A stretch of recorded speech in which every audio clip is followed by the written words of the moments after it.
Welcome. In this video, we will discuss the true formula. The true formula does just that. It will tell you if something is true.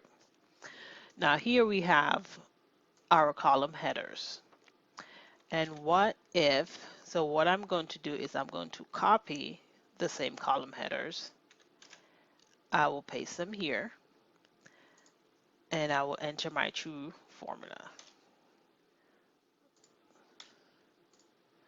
So what you're asking it to do is to evaluate these two headers and tell you if they are the same, and it is true. So if this equals this, and that is indeed true, and we're going to drag our formula over here. Now the column headers are the same, which we know they are. I just copied them. So if I change one of the column headers, let's say I will change this from quantity to quality. Now it is false. And that is how the true formula works.